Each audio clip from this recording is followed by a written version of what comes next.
You're listening to Just Asking, where we discuss the subject that everyone wants to talk about without really knowing how to talk about it.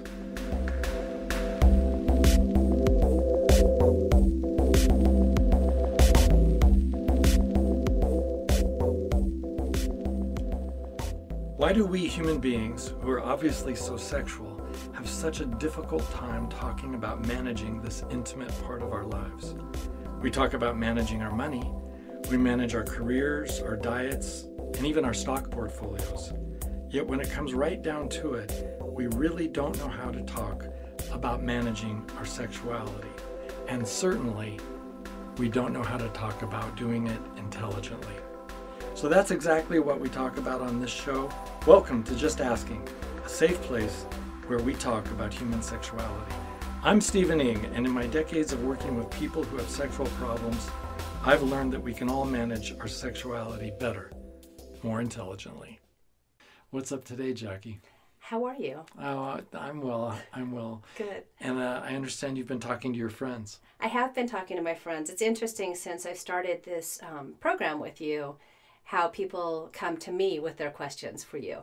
So we've been talking to my girlfriends about when you start a new relationship, how much do you share and when do you share it? Great question. As usual, you always come up with these great questions. They're very smart friends. It's something so many people don't even pause to think through. And I think because a lot of us are in a rush to get that inner emptiness of ours met, by finding anyone to fill that space. But generally, by about the time we've had enough failures in our life where we've accumulated a history we're not altogether pleased with, we start slowing down a bit and thinking if we could do this better, that might be a really good idea.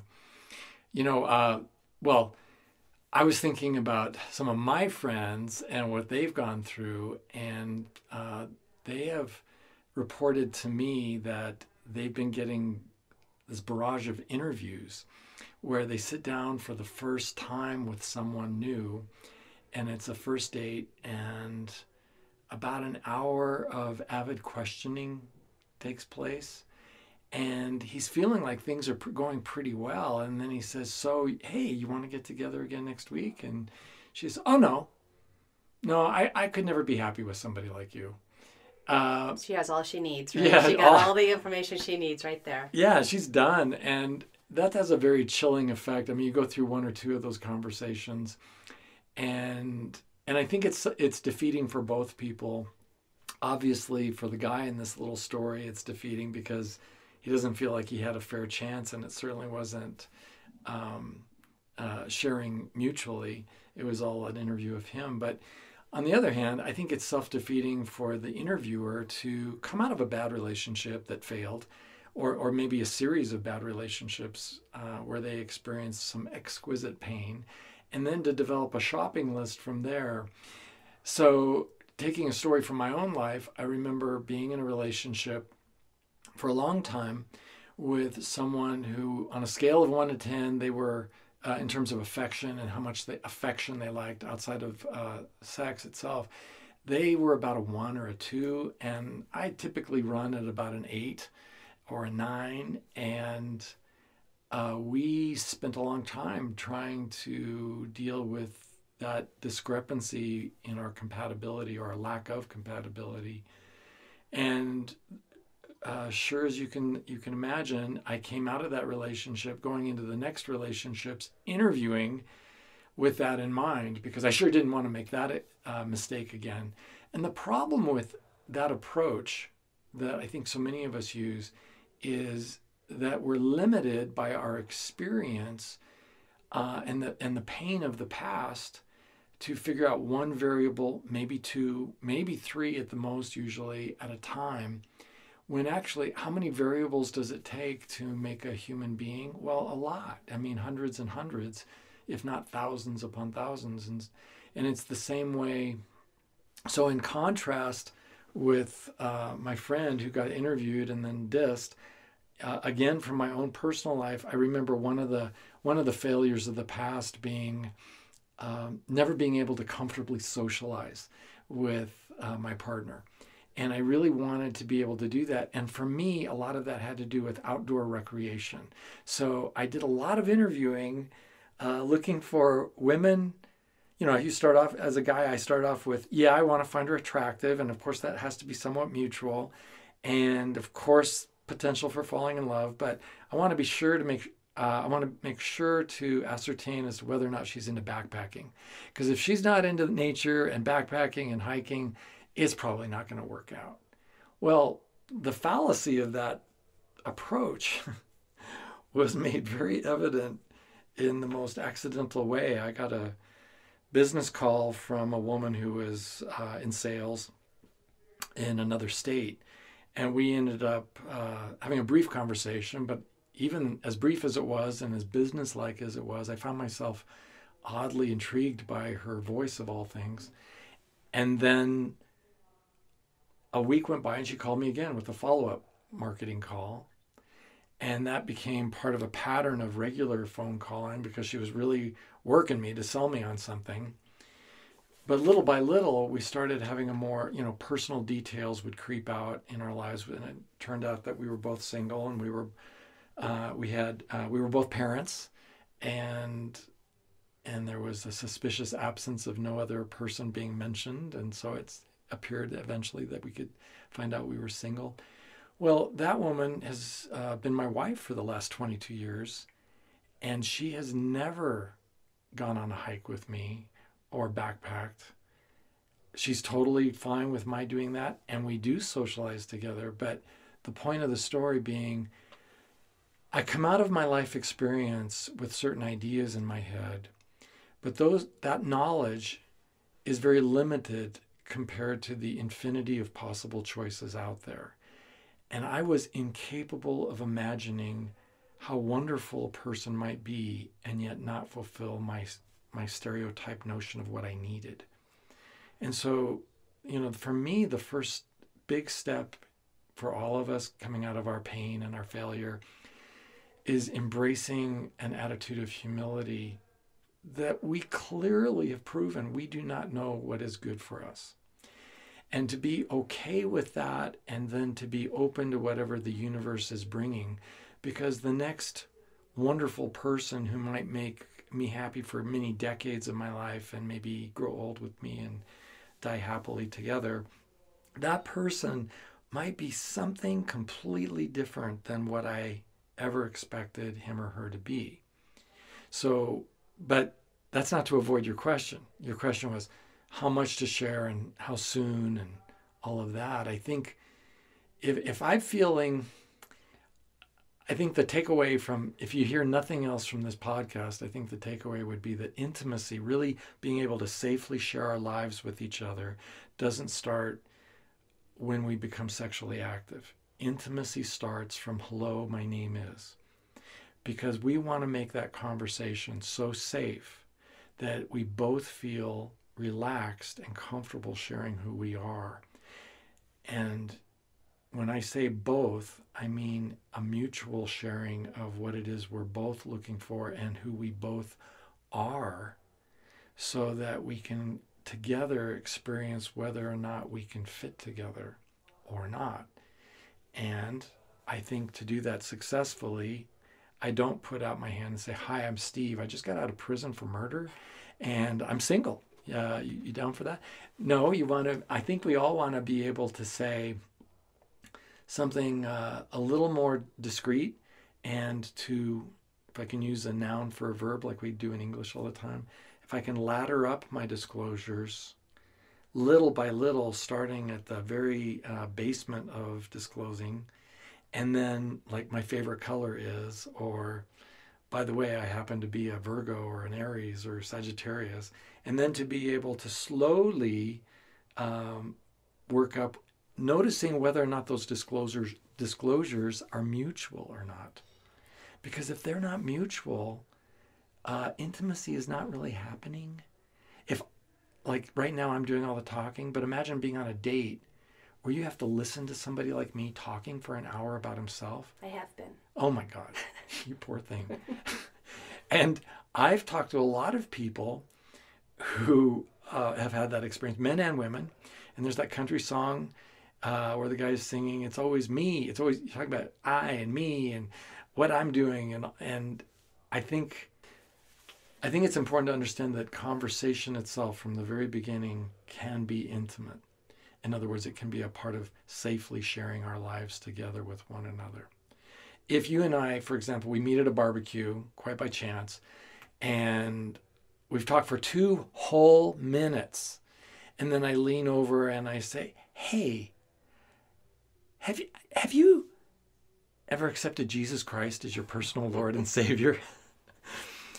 Well, I mean, honestly, that may be an okay question in some circles, but at the initial part of getting to know a stranger, that question becomes kind of creepy. The risk is that if we talk about very serious things like my failed marriage or something else like your intimate spiritual journey, the risk is that we have an illusion of intimacy that we haven't actually done the footwork to create legitimately. So there's a feeling of connection, and we've all had that feeling. We've had that feeling with people. In fact, I had a client years ago who he would introduce himself to women on a first encounter, like at the park. Hi, my name is Steve. And then you don't want to date somebody like me. And, or you don't even want to be talking to somebody like me. You seem like a really nice girl. And they would always say, well, what do you mean? And he would explain how he just got out of prison after 20 years for multiple sexual assaults. And they would say, well, I would never judge you for that.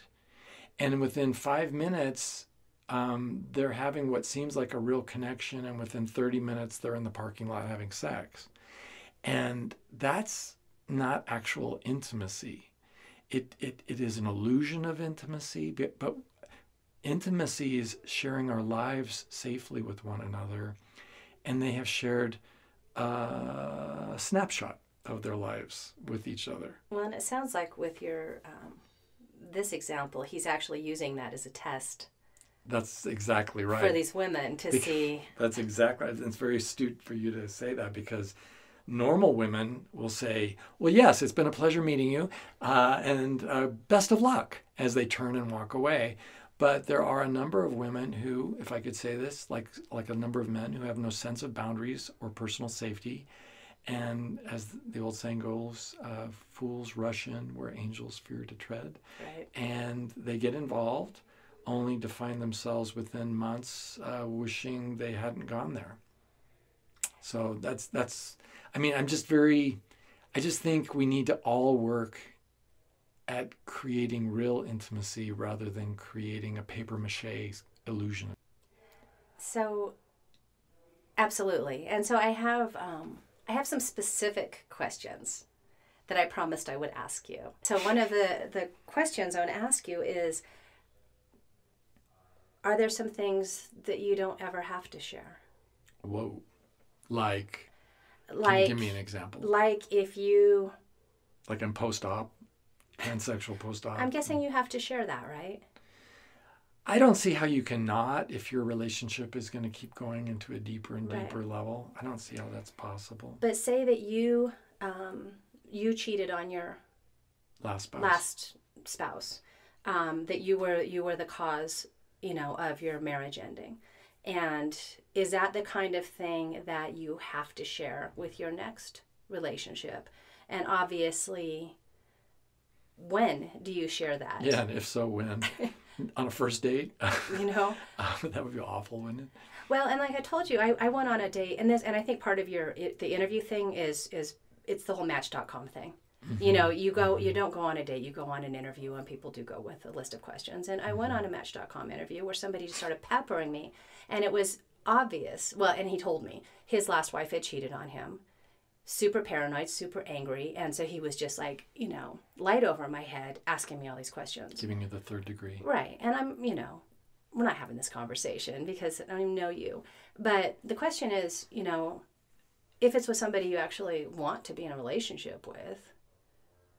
Why would you not ask that? Well, why wouldn't you tell that? Yes, and especially if once asked, how do you then fail to disclose, and now I'm lying as I'm trying to create a successful, safe space for us to have a relationship. It's a conundrum, isn't it? So for me, I think so many of us forget what the whole purpose of dating is. I mean, besides it being an opportunity to get to know somebody better, it's primarily meant to be a fun experience. So if it's feeling like a police interrogation, that's not really fun anymore. And I think we need to step away from that. But having said that, just because we're making small talk, things like, well, so where were you born? Where did you grow up? That kind of stuff. Small talk by itself only seems inconsequential because we're actually learning a great deal about each other. We're learning, are you friendly or not? Do you have a sense of humor or not? Is my sense of humor compatible with yours? In other words, are you laughing at my jokes and my attempts to be funny? Are you intelligent or not? Are you open-minded or not? Are you really interested in meeting people? Are you emotionally needy? So we don't have to be disclosing hard facts that would be available to, say, the FBI if they were checking us. But all of these other very important bits of information are coming out anyway. And I've asked hundreds of people specifically about this question. If you met somebody and you've learned that they had committed adultery in their previous marriage, would you ever want to date such a person? And it depends when you ask the question, because if I said, I have this lady I'd really like to introduce you to, she's had 5 divorces and she's cheated in 3 of those marriages, most guys will say, I'll take a pass. Right. On the other hand, if you allow us to have the pleasure of learning about each other at our own speed, and there's a perfectly good reason why the marriages went the way that they did, and I'm also learning that you have really grown and learned a lot from your failures, well, that's very encouraging. And as the date unfolds and future dates unfold, I'm going to learn whether or not that's legitimately true, or if it was just something that you or the other person said to fill the space and make it very politically correct. I've learned a lot in my life about,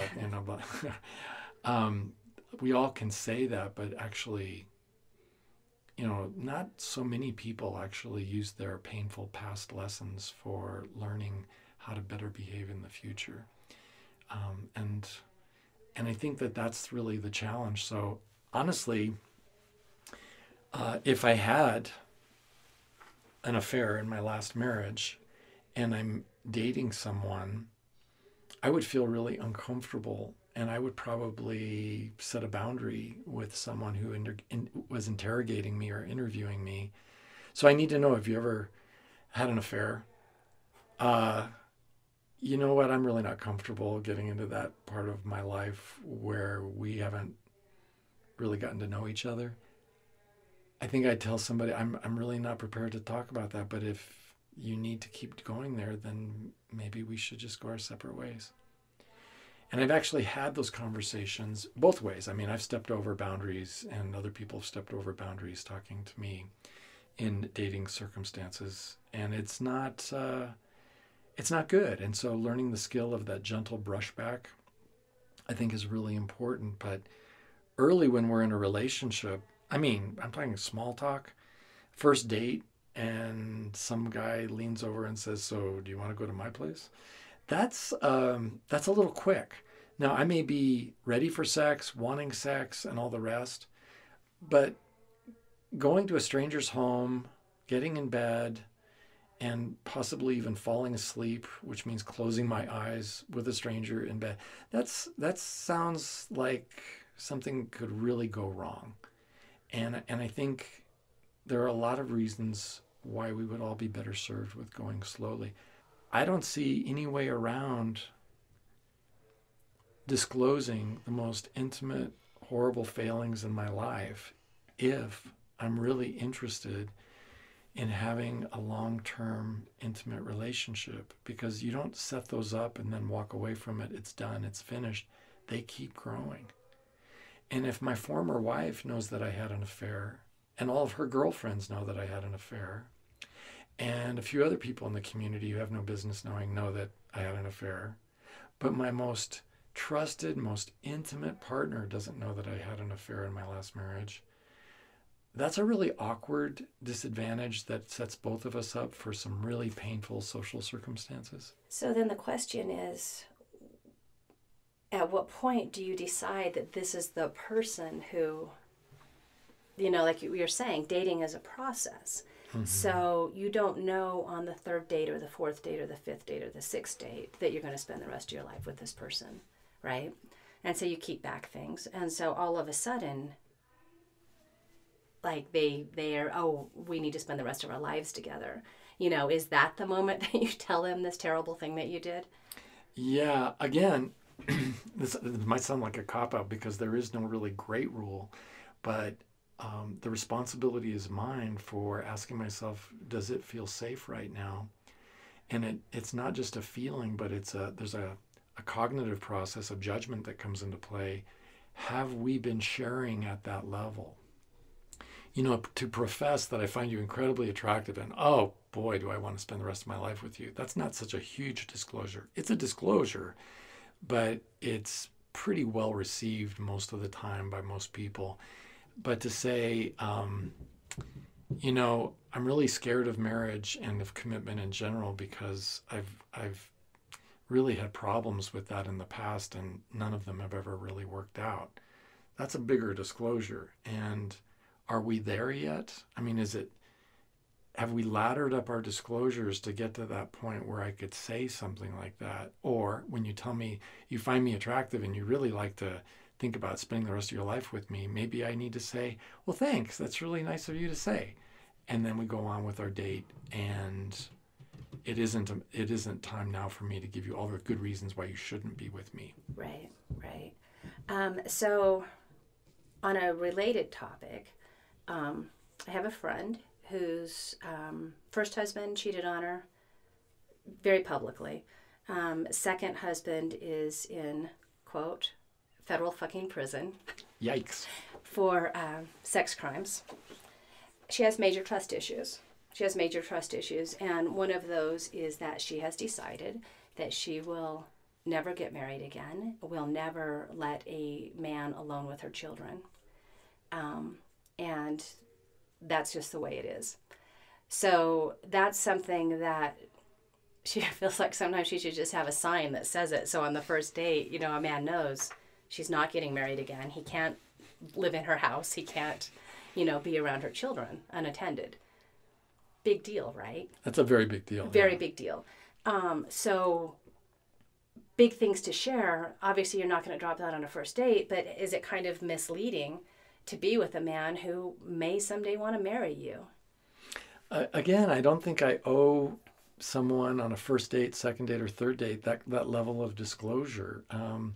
Those are big things in my personal life that although they may be public record, like my first husband's rather public affair that was notorious in the community, or my second husband having gone to prison, that's, those are all really big deals, and maybe they were reported in the newspaper, but that doesn't mean, and I'm ready to discuss those at the drop of a hat with just anybody who's expressing interest in me. I do have another take on this too, and that's for me, it really is about safety. So if we go back to that definition of intimacy, where it's the ability to share my life safely with another person, I do remember at some point telling a date, I don't think I would ever get married again. My first marriage ended so painfully that I don't really have the heart to ever go there again. And for the next 11 years, that woman just loved me, respected me, never pressured me. And for the last 11 years, we've been married. So, we all heal up in rather unexpected ways because we don't know what the future holds. And sometimes we meet these magical, wonderful people who, because they wage a campaign of ceaseless, unconditional love, we find ourselves and our defenses melting, and pretty soon there is no reason to not have a more intimate connection. Okay. So I actually lied when I said 3. I lied to you, Steve. I have 4, so I have 2 more. Liar! How can I ever trust you I again? know, right? But I told you, and I'm sorry. But because these are just very different from the ones that we've talked about. So one had, she had breast cancer. Mm-hmm. So she has physical scarring. She's had a mastectomy. She's had a mastectomy. So I'm assuming you share that before you're naked? Yeah, I don't think I'd want the unveiling to be a big surprise.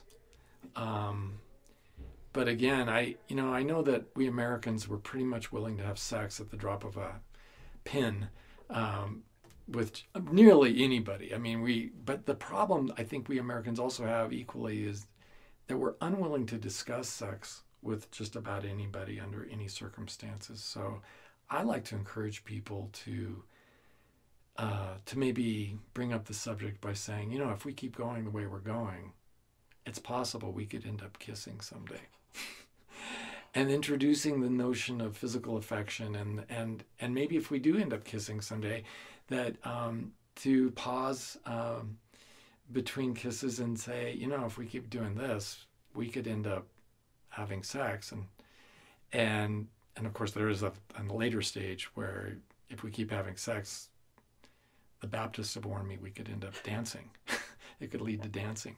So if we're going to have sex, I think that's a time for some, before sex. Sex, I don't think is supposed to just happen spontaneously out of the blue anymore. I think especially for those of us who are not wet behind the ears, we've been around the block a few times and we're not kids. And people who are of a certain age also have STDs or STIs as they're referred to nowadays more commonly. They have issues like body issues. I know men who feel really uncomfortable with their bodies who really need to talk to the woman they're with and to talk it through, because if they're not comfortable having talked about it, and if they can't bring themselves to talk about it, they have no business getting naked with that person, right?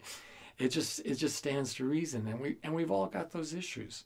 I mean, with the exception of a few narcissists in our circles, maybe we all have some insecurity about our bodies or our pasts or our ability to successfully participate in a future intimate relationship. And I think that what did our mothers say? Use your words. You don't have to just do relationships by braille and turn off the light and let your fingers, do all the talking for you. You can actually talk. And if we can't talk, I mean, if I'm with somebody who literally can't talk comfortably about sex, can't talk comfortably about intimacy and commitment, and then I really am with the wrong person, aren't I? They're not quite ready, and I'm kind of like one of those hunters who's poaching out of season. I mean, this person, what they heard was maybe you need a boyfriend or you need a girlfriend, but what God was actually saying is, no, you need a therapist to talk about having a boyfriend or a girlfriend. So, and that actually leads really nicely into the 4th scenario. Wow. So thank you for that. You're very welcome. So, I have a friend of a friend. So this is definitely not you. This is definitely not me. None of these are definitely me. So, she prefers an open relationship. She prefers, she's been in relationships, always done that way, has experience. So that's her background and her preference for the future. So that conversation, when you're starting to get intimate with a person, then telling them that you don't want them to be, your one and only. Right. Well, is it that control thing? I don't want you to be my one and only, or I just want you to know you're not my one and only? I think, it's she doesn't want anyone to be her one and only. And I'm sorry to have to ask, but the therapist in me has to know. I mean, is it because of unpleasant experiences with being monogamous? And I don't know the answer to that. Yeah, and it's hard to answer those kinds of questions sometimes when we don't know, but certainly the familiar is always preferable to the strange and the frightening, right? And I think this is probably maybe a cop-out for you, but I think there's a podcast in the future just talking about monogamy, because we as a species, we're not really very good at it. I mean, we may talk about wanting to be each other's one and only, but men have something like a 75% failure rate at that. Women have about a 55% failure rate at monogamy. And so if we're talking about monogamy as an elective procedure, like a surgery, with that high of a failure rate, most of us would say, no, I don't think I want that surgery. I think if more than half the patients die, I think I'll take a pass and just live with this mole that I have and not have it removed. Thank you very much. But I think monogamy, there's a real knack to it, and there's a way to do it intelligently that's fulfilling and wonderful, and not some sort of Procrustean bed where I get strapped down to this unyielding, rigid structure that doesn't work for me. So talking about monogamy is, for me, it's such a big topic, such an important topic, and it has so much to do with our happiness and our deepest regrets. Would it be okay if we talked about this next time, Jackie? I think that's an excellent idea, Stephen. Okay, this has been Stephen Ng talking with his friend Jackie. And if you have any questions you'd like us to talk about, or some subject you'd like us to address, you can tweet me at Stephen Ng MFT. This has been a production by Ng Intellectual in cooperation with Estepona Group. Interview by Jackie Shelton. Music produced by Octophonics. Editing by Lucas Pichelli. To listen to more episodes, visit stephening.com.